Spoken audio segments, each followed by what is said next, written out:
Le département, premier partenaire du sport en Sarthe.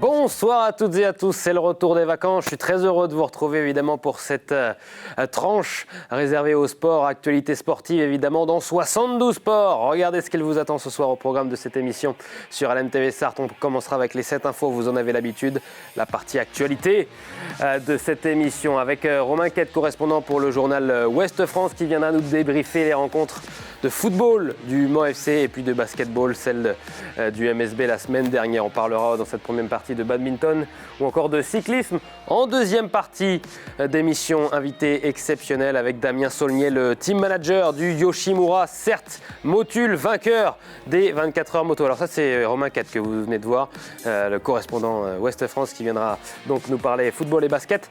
Et dans la deuxième partie, c'est Damien Saulnier, manager du team Yoshimura Certes Motul, vainqueur des 24 heures moto. C'était il y a une semaine, on en parle dans un instant. La suite, vous la connaissez, c'est le programme des événements sportifs en Sarthe à suivre. Et puis on terminera l'émission avec un J'ai testé pour vous. On a, après avoir testé le padel notamment il y a quelques jours, eh bien on a testé le squash au club des Cèdres. C'est à ne pas manquer en fin d'émission de 72 sports, mais on commence évidemment par la partie actualité, les 7 infos.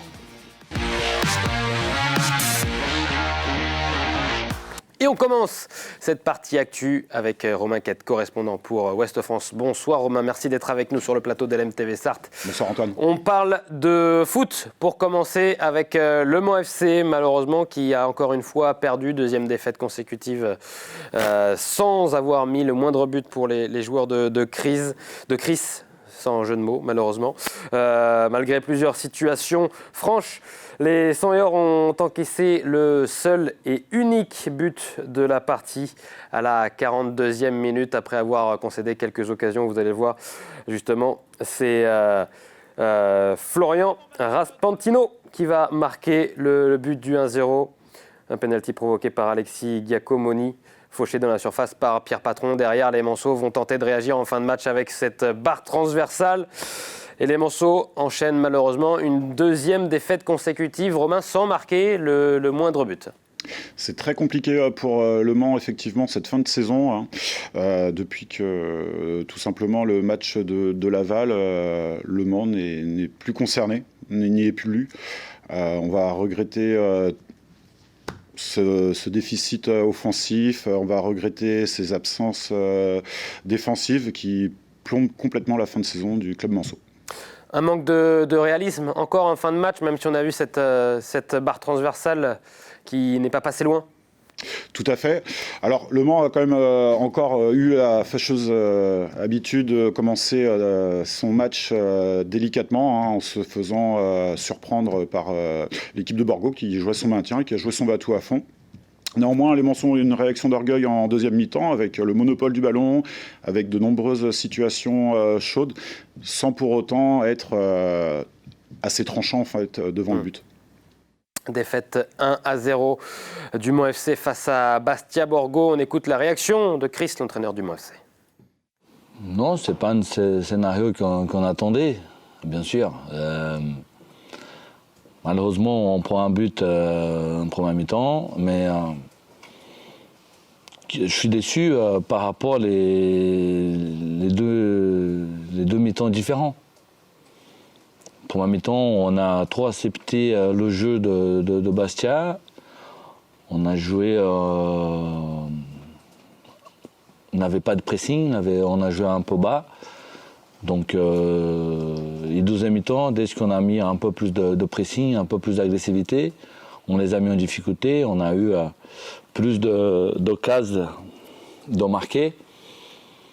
Mais c'est pour ça que je suis déçu.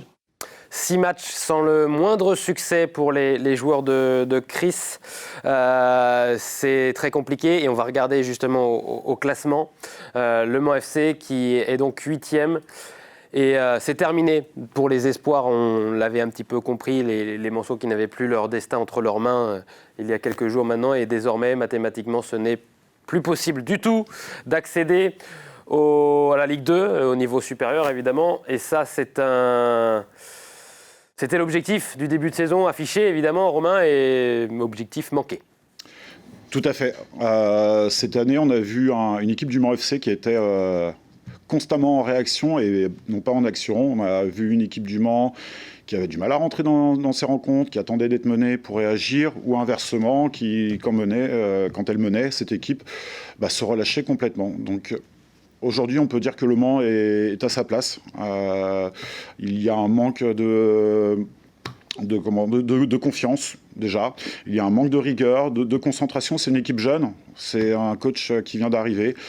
Il faut laisser du temps peut-être à cette équipe de monter. Peut-être que l'objectif de monter cette année était peut-être un petit peu trop tôt. Faire confiance évidemment peut-être encore une fois aux jeunes pour l'année prochaine et peut-être aussi à Chris qui vient d'arriver. On verra l'été qui va peut-être être mouvementé du côté du Mans FC qui va donc passer une année de plus en national. On va suivre ça évidemment et on vous tiendra informé sur 72 Sports, sur LMTV Sarthe, du mouvement à suivre au sein du club du Mans FC. Avec ce championnat qui n'est tout de même pas terminé, évidemment, même si le Mans FC n'a plus grand-chose à espérer, à jouer. Il se déplace vendredi à Cholet, donc pour ce derby ligérien. Et puis voilà, donc pour l'équipe de National. En bref, on parlait évidemment de la Nationale 3 après la Nationale avec Sablé qui s'incline à La Roche-sur-Yon malheureusement de buts à 1. Sablé qui est 9e. Et puis la réserve du Mans FC qui a aussi perdu. Ça, c'était face au leader de la poule de Nationale 3. Saumur, le Mans, la réserve du Mans qui est donc 4e. On passe au basket à présent avec le MSB. C'était la semaine dernière, Romain. Le MSB qui a réagi après une période un peu compliquée. Eh bien, le Mans s'est imposé à Nanterre après 4 défaites de rang. Les Manceaux se sont donc relancés en s'imposant sur le parquet de Nanterre 88-98. Un concurrent direct pour une place dans le top 8. Une victoire très importante. Très très importante, une victoire qui relance totalement cette équipe du Mans, qui néanmoins, durant cette période très compliquée, n'a jamais rien lâché. Et contrairement au Mans, on a au moins un petit sourire du côté du MSB qui va retrouver d'ailleurs ses blessés, Scott Bonforce, Terry Tarpey notamment, prévu pour ce week-end. Tashon Thomas qui a une nouvelle fois été un des éléments importants du MSB sur ce match. C'est clairement l'un des leaders de cette équipe. De toute façon, la venue de Tashon Thomas était là pour dynamiser cette équipe, accompagner les jeunes à progresser tout simplement. Et Tashon Thomas est vraiment un joueur exemplaire et pratiquement irréprochable. Prochain match, ça sera également très important pour le MSB qui va les défier. Le 3e de cette Betclic Elite, à savoir Villeurbanne. Match ô combien important. Les meilleurs ennemis du monde, presque, on pourrait dire. Néanmoins, Le Mans a sûrement en souvenir la défaite à Antares d'1 point sur une décision arbitrale un petit peu litigieuse. Qui avait vu l'Asvel l'emporter à la dernière seconde d'un point. Donc Le Mans sera sûrement revanchard dimanche. On va regarder le classement justement, le MSB qui est 8e de cette Betclic Elite. On rappelle que pour se qualifier dans les playoffs, le tournoi de fin de saison, eh bien, il faut être dans les 8 premiers au classement. Donc le MSB, les Tangos ont évidemment besoin de succès pour se rassurer et rester. Surtout, c'est très important, dans les 8 premiers de cette Betclic Elite. Merci beaucoup, Romain Quette, d'être venu débriefer le football et le basketball. On passe, nous, au badminton avec la dernière journée de National 3 et la défaite, malheureusement, de la Flèche. Samedi, la Flèche s'est inclinée contre les deuxièmes de sa poule, 2-6 face à donc, Saint-Barthélemy. Une 7e défaite de suite pour les Sartois. Actuellement dernier de leur groupe, repêché en début de saison, le club féchois a tout de même réalisé sa plus belle saison au niveau national en remportant 2 rencontres lors de la phase aller. La Flèche qui évoluera au niveau régional la saison prochaine. On écoute Aurélien Loger, le capitaine de l'USF Badminton La Flèche. On finit sur une note correcte. Après, c'est comme la majorité des rencontres. Malheureusement, on rate le coche de marquer 1 ou 2 points de plus sur la rencontre. Des matchs qui se finissent à 23-21, des fins de set serrés. Globalement, sur l'ensemble des rencontres, on a toujours matière à faire mieux en fin de compte. Et il nous manque ce petit truc qu'on a eu par moment sur d'autres rencontres en phase aller, où là, ça nous échappait un peu plus, malheureusement. Un sport où il y a un petit peu plus de contact que le badminton, c'est le football américain, évidemment, avec les Caïmans qui se sont imposés face aux conquérants de Caen, 37-19. Les Sartois ont dominé l'ensemble du match, hormis le deuxième quart-temps peut-être. 5 touchdowns pour les Caïmans contre 3 pour les conquérants de Caen. 5e match sans défaite pour les Sartois qui leur assurent donc une place en play-off, un match malgré tout difficile face à la dernière équipe de la poule. On écoute le coach des Caïmans. Ça a été un match très compliqué, même s'il y a la victoire au bout, c'est concrètement sur les matchs depuis le début de la saison, je pense que c'est notre plus mauvais match. C'est dommage que ça arrive à la maison, mais bon, c'est comme ça. Notre défense a pris 2 touchdowns, c'est l'équivalent de ce qu'a pris la défense sur l'ensemble de la saison. L'attaque a eu du mal, normalement on marque beaucoup plus que cela, même s'il y a eu des changements un petit peu de personnel. Voilà, on a été moins bon que d'habitude, mais encore une fois, c'est un mal pour un bien parce que normalement maintenant c'est fait, on est qualifié pour les playoffs. C'est une nouvelle saison qui commence, les playoffs. Et avoir un match où on va gagner un petit peu dans la douleur, c'est aussi formateur, notamment pour les jeunes qui sont là.